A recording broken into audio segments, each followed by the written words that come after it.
11 games into the 2021 season, how are the Lightning doing? As a team, as individuals? Find out on this episode of Distant Lightning.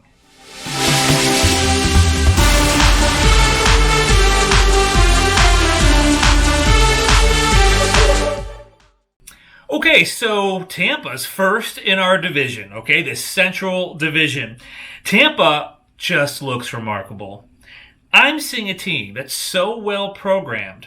When we play higher skilled teams, we look like we're working like clockwork. Like we know how to play the best teams in the league, and it's so much fun to watch. When we play teams that struggle, that's the interesting one. Like Detroit, there's so much open space out there that our guys actually struggle a little bit, and they got a little sloppy. They didn't know what to do when somebody wasn't hounding them all over the ice, is what I saw anyhow. We still beat them. I mean, Detroit, I know they've got the eyes of God, but wow. The first of those two games, what is up with the Detroit Red Wings? I get it. I heard the announcers say they had some young guys on the team, but it did not look pretty. Kind of feel bad. So hopefully Yzerman can help them out a lot like they helped out Tampa because they need it. But anyway, between playing the teams we played, I mean, Detroit, Chicago, I mean, we're lighting up the goal like it's the Motel 6. Okay, looking at stats, Tampa has a winning record, 9 wins, 1 loss, 1 overtime loss. The only losses they had were Columbus, okay, and remember the 5 overtimes in the playoff series? So Columbus knows how to play us, all right? Like Tortorella or not, I mean, he knows how to coach his team against the Tampa Bay Lightning, for sure. And then the Carolina Hurricanes, we lost to them in overtime. So 2 strong teams we played in the past, but we haven't seen them in a while. We're just playing a bunch of weaker teams. Nashville, I was kind of surprised. I expected more from Nashville, but last night's 6-1 win, it just, again, kind of like, I don't want to say they're like Detroit. They play a lot better than Detroit. They look pretty good on the ice. Is our team that much better? I mean, I guess I have to say yes. But I feel like Nashville still has a good team. So I'm not sure what's going on there and why the goal gaps are so large. Goals for, Tampa is at 42, and they're 8th out of 31 teams. And I think they've been scoring a lot of goals personally. So there's a lot of goal scoring going on right now across the NHL. Goals against is 20, and they're 1st out of all 31 teams. This tells me that defensively, the Bolts, really have taken their pre-Stanley Cup playoff run training to heart. And they're still demonstrating that they've got a tight D. Everyone's pitching in, forwards, defense. They look really good out there. And the proof is really in the stats, okay? Being 1st in the league with goals against. Oh, yeah. Having Hedman, McDonough, and Sergachev doesn't hurt either.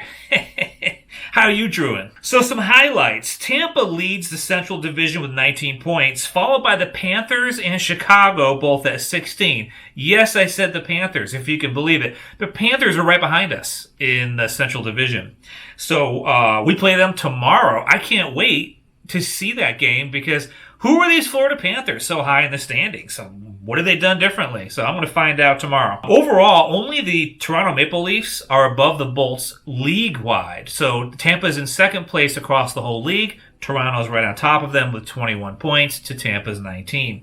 The other division leaders are Boston, Vegas, but those divisions, the East and West respectively, they're really tight. They have like 3-4 teams nipping on the heels of those leaders. So they don't really stand out as much as Tampa and Toronto do in their respective divisions. Top 5 players on points in Tampa.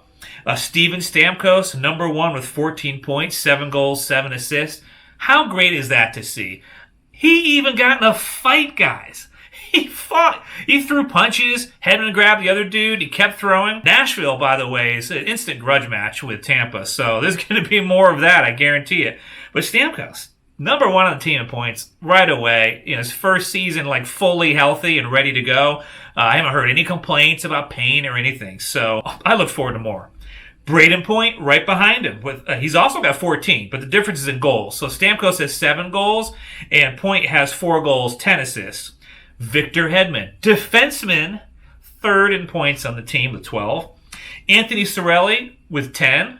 and Mikhail Sergachev with 9, another defenseman. So out of the top 5 points getters on the Tampa Bay Lightning, 2 are defensemen. That's just incredible. Comparisons around the league, if you look at some other players, top goals across the league does go to Austin Matthews on Toronto with 11. Top assists goes to Connor McDavid on Edmonton with 18. I mean, wow. And then top points also goes to Connor McDavid on Edmonton, 27 points. Double wow. Now, my comment there is when Tampa wins games and let's say they score 5 goals, the same player is not scoring even 2 of those 5. It's 5 different players scoring. That kind of scoring depth on Tampa is absolutely lethal. You never know who's going to put the puck in the net. So your defensive coverage, you kind of have to play just a kind of a static defense or a blended kind of balanced D, because you don't know where the threat's going to come from on Tampa. If you look at Connor McDavid or Edmonton, I didn't look, but I mean, who else has points on that team? Really? I guess whoever's feeding him the puck or touched the puck before Connor did, they get a point, right? Goalies. Most wins. I call that out first because it's Vasilevskiy, baby, with 8 wins. Save percentage does go to Mike Smith on Edmonton, so there's a little story there. He's got 96.4% save percentage compared to Vasi's 93.6. Goals against, Peter Mrazek of the Hurricanes, .99. Vasi's with .88. Notable bolts. So watching these early 11 games here, Matthew Joseph. He's no longer Captain Chaos, is he? He's demonstrating actual teamwork and good decision making. His speed and acceleration are no longer at odds with his playmaking. This is something I saw from him a couple seasons ago when the Bolts really tried to play him full time to see how he'd do. And he had great speed. He would usually outskate the other team, but he'd carry the puck into the other end and just lose it. He'd lose it behind the net, or he was so fast, he would wait for someone to come up on the play, and then he would lose the puck because the other team would be there first. So this year's totally different. So I'm so happy because Matthew Joseph, when you see his speed and his acceleration, if you're like me, you're like, oh, if only he could get the other parts of his game going. And he has. So he's 11th on the team in points with 5 points. 4 of those being goals, by the way. And his average time on ice is only 10 minutes, 19 seconds. By comparison, Tyler Johnson, only has 4 points with an average time on ice of 15 minutes. Okay, so big difference in time on ice and who they're playing with. Tyjo's got Cirelli, who's 4th on the team in points, centering, and Killorn, good old Mr. Consistent on the other side, and he only has 4 points. Okay, I mean, enough said. You've heard me bitch about Tyjo. I mean, it's time. He delivered for the team in the past, but it's time to move, guys. It's time to move.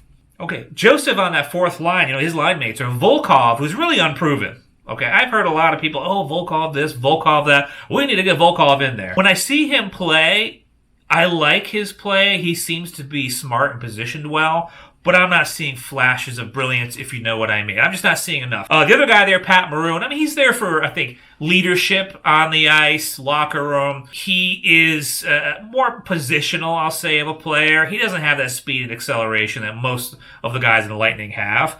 And so, is Joseph going to get a lot of points help from these other 2 players? Probably not.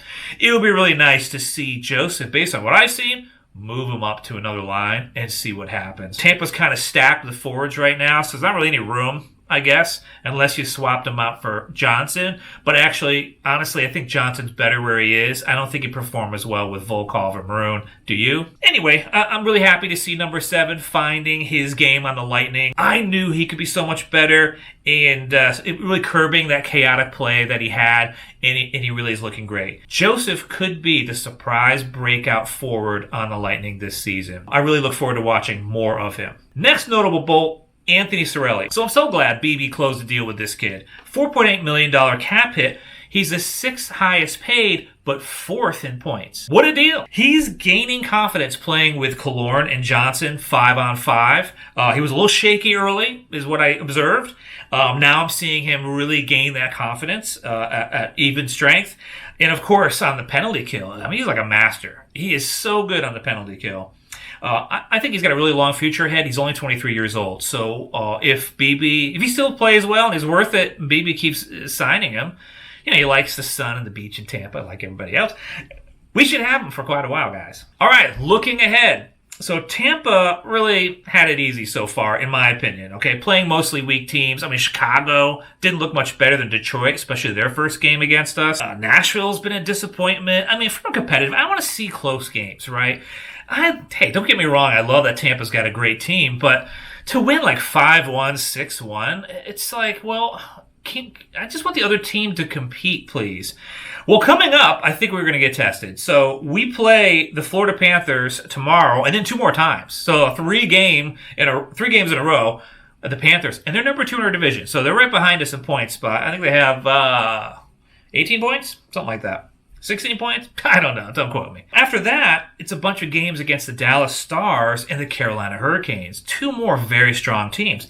I mean, people keep thinking the Stars, who we faced in the Stanley Cup Finals, by the way, and they dealt us a couple losses. They think the Dallas Stars are one of the best teams in the league overall. Possibly, well, no one can say better than Tampa now, I don't think. At the beginning of the season, before we saw Tampa, what we're doing, maybe they could have said, Dallas might be better than Tampa, question mark, right? But no. Carolina Hurricanes, always touted as having a very strong team. One of the only teams that beat us, right? Columbus beat us in regulation. Carolina took us to overtime to beat us. So we have a bunch of games to finish out the month. The rest of February could be pretty tough for Tampa. But I like it, right? We have to have a challenge. We have to have something to overcome. It makes it better spectating. Anyhow, go Bolts. Thanks for watching. If you like this video, please click like. If you'd like this to show up in your feed and maybe watch again in the future, next time I put one out, consider subscribing. Thanks so much for joining me, and we'll see you next time on Distant Lightning.